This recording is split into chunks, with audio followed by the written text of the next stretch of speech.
নমস্কার, সৌনবস ওয়ার্ল্ডের একটি নতুন ভিডিওতে আপনাদের স্বাগত জানাই। এখন বাজে 7:40 আর আমি স্নান করে নিয়েছি, রেডিও হয়ে গেছি। আমি এখন যাব ফুল তুলতে। চলো বাগানে নিয়ে যাই তোমাদের। এই বাড়িতে এলে আমার এই একটাই কাজ থাকে, ফুল তুলে পুজো করা। তাও ফুল আমি একা তুলি না, ফুল তুলতে আমাকে দিদিভাই কখনো হেল্প করে দেয়, কখনো মামনি হেল্প করে দেয়। যেখানে কত রকমের ফুল, হলুদ রঙের জবা, এটা হচ্ছে লেবু গাছ, লেবু হয়েছে, কত লেবু হয়েছে।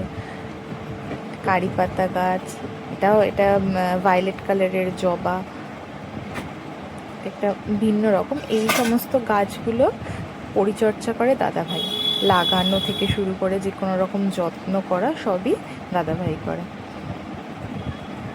এখানেও একটা লেবু গাছ আছে, যে লেবু হয়েছে, এগুলো একটু ছোট ছোট হয়েছে, ওই গাছেরটা একটু বড় বড়।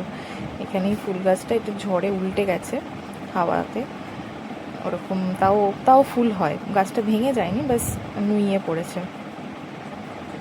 এই যে ফুল তুলছি, দিদিভাইও ফুল তুলছে ওদিকে। জবা ফুল এক বালতি, মানে রোজের ফুল তোলা হয়, রোজের এক বালতি করে ফুল হয়, প্রচুর ফুল হয়, প্রচুর ফুল হয়। আর এই রঙিন মানে হলুদ জবা আর এই ভায়োলেট কালার, এগুলো একটা দুটো করে, খুব বেশি হয় না, এগুলো দু একটা করেই ফোটে গাছেতে। কিন্তু লাল জবা, চন্দন কালারের জবা, ওই জবাগুলো প্রচুর হয়। দুপাটি 5-6 রকমের জবা গাছ এখানে আছে, আর প্রচুর প্রচুর ফুল হয়। প্রায় আমাদের ফুল তোলা কমপ্লিট হয়ে গেছে। প্রায় আমরা এক ফুল তুলতে, পুরো বাগানের ফুল তুলতে কম করে 30-35 মিনিট এরকম সময় লেগেই যায়। যে এক বালতি ফুল হয়েছে, টগর ফুল হয়েছে। আমি পুজো করতে চলে এসেছি, ফুল দিয়ে ঠাকুরকে সাজিয়েও দিয়েছি।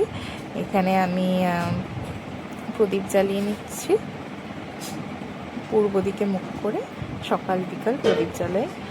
আর ধূপ, এই যে ধূপ নিচে দেবো মনসা তলায়, আর এখানে একটা ধূপ দেবো। যে ঠাকুরকে খেতেও দিয়ে দিয়েছি। যে কত ফুল, কি সুন্দর লাগছে না ঠাকুরগুলোকে সাজিয়ে দিয়েছি ফুল দিয়ে।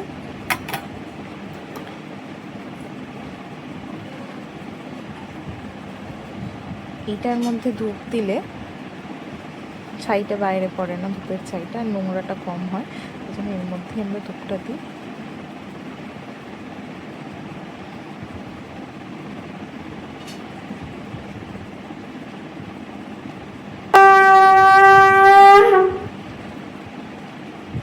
পুজো করা হয়ে গেছে, শাঁখ ধুয়ে নিয়েছি, এবার মনসাতলায় নিচে গিয়ে ধূপ দেখিয়ে নেব। ব্যাস পুজো কমপ্লিট। শাড়ি পরে নিয়েছি, আমরা নতুন বাড়িতে যাব। ওই বাড়িতে, এটা আমাদের পুরনো বাড়ি মানে এই বাড়িতেই সবাই আমরা থাকি একসাথে। আর নতুন বাড়িতে আমরা সপ্তাহের মধ্যে 2-3 দিন গিয়ে ওখানে থাকি, এরকম। মানে এই বাড়ি কিছুদিন থাকি, ওই বাড়িতে কিছুদিন থাকি। এই যে এই বাড়িতে আমরা চলে এসেছি, এটা হচ্ছে আমাদের নতুন বাড়ি। এটা গেট, দিদিভাই আগে হচ্ছে গেট খুলেছে।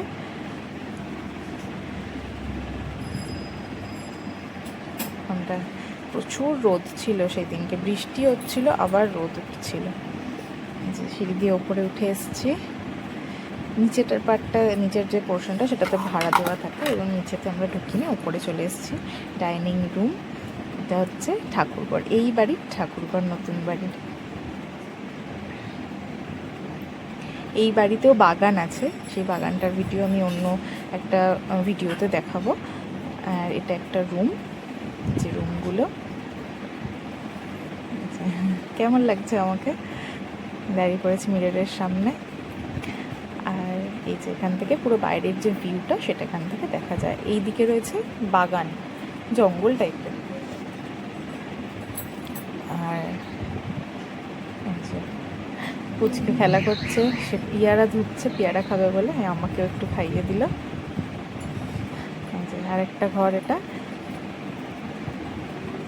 ব্যালকনি। ওই ঘরটা ঢুকেই বাদিকে ব্যালকনি পড়ে, ব্যালকনি থেকেও বাইরের পুরো ভিউটা দেখা যায়।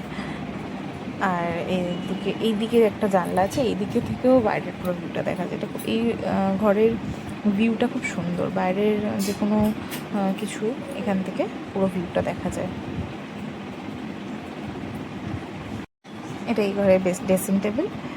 মিরর দেখতে পেলে আমার আর তর্স হয় না, কতক্ষণে দাঁড়িয়ে পড়বো, কতক্ষণে দাঁড়াবো, একটু সেলফি তুলবো কি একটু ফটো তুলবো। যে এখানে খিচুড়ি খাচ্ছে, ওটসের খিচুড়ি বানিয়েছিল দিদিভাই। এটা পাশের ঘর, এখানে এসির হাওয়া খাচ্ছে, হাওয়া খেতে খেতে পেয়ারা খাচ্ছে। বাস আমিও এখানে বসে পড়লাম এসিতে, গরম যা গরম হচ্ছিল।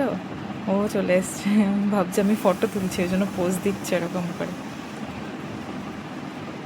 তারপরে আমাদের আজকে ছিল বিয়ে বাড়ি, ওই জন্য আমার বরমশাই আমাকে ফেসিয়াল করে দিচ্ছে। এই যে আমি রেডি হয়ে গেছি, পুরনো বাড়িতে আমরা চলে এসেছিলাম, কারণ সব কিছু পুরনো বাড়িতেই রাখা ছিল। তো আমি রেডি হয়ে গেছিলাম, প্রথমে আমি এসেছিলাম, আমি আর আমার বর। তারপরে দিদিভাই আসতে, দিদিভাইকেও রেডি করে দিয়েছিলাম। আমরা বিয়ে বাড়ি পৌঁছে গেছি সবাই একসাথে, মামনিকেও রেডি করে দিয়েছিলাম আমি। সবাই আমরা একসাথে বিয়ে বাড়ি পৌঁছে গেছি। স্টার্টার খেতে শুরু করে দিয়েছি, সবাই স্টার্টার খাচ্ছি। বাবার সাথে ফটো তুলে নিয়েছি। ফটো না তুললে কি চলে বিয়ে বাড়ি গিয়ে? যে কেমন লাগছে আমার মামনিকে সবাই বলবে। আমি সাজিয়ে দিয়েছিলাম মামনিকে। আর এই শাড়িটাও মামনি কিনেছিল আমাদের বিয়েতে, তো ওই শাড়িটাই মামনি পরেছিল, আমি বলেছিলাম ওটাই পরবে। ওটা বড় বউয়ের ফটো ছিল, যেখানে আমরা দাঁড়িয়েছিলাম। এটা আমরা ফটো না তুললে হয়, এত সুন্দর করে সেজেছি কষ্ট করে, তাই জন্য সবাই ফটো তুলে নিচ্ছিলাম। এই যে সবাই, এটা দাদা ভাই, দিদি ভাই, সবাই একসাথে এভাবে আমরা ভিন্ন ভিন্ন পোজে ফটো তুলে নিয়েছি। তারপর যখন বরকন একটু সিংহাসনটা ছেড়েছে, ওখানে গিয়েও আমরা ফটো তুলতে লেগে এসেছি। তারপরে আমরা লাস্টে ডিসাইড করলাম যে পুচকেকে, মামনি বাবাকে আমরা বাড়ি পাঠিয়ে দিয়ে আমরা একটু লং ড্রাইভে যাব। তাই জন্য রাত্রিবেলা বেরিয়ে পড়েছি। আমার বরমশাই কিছুতেই রাজি হচ্ছিল না, বিকজ আমরা গয়নাগাটি পড়েছিলাম। রাত্রি 11:30টার সময় একটু অসুবিধা হয়ে যাবে, বাট তাও আমরা গেছি, ঘুরেছি। আমরা জামরুলতলার ওখানে একটা দক্ষিণেশ্বরের আদলে বানানো একটা মন্দির দেখতে পাই, যেটা দেখে আমাদের খুব ভালো লেগেছে। ওখানে আমরা দাঁড়িয়েছি, কিছুক্ষণ গল্প করেছি সবাই মিলে, 4 জনে মিলে, দাদা ভাই, দিদি ভাই, আমরা। তারপরে আমরা ওখান থেকে বাড়ি চলে এসেছি। সবাই ভালো থাকবেন, সুস্থ থাকবেন। আজকের ভিডিওটা আমি এখানেই এন্ড করছি। দেখা হচ্ছে পরের একটি ভিডিওতে।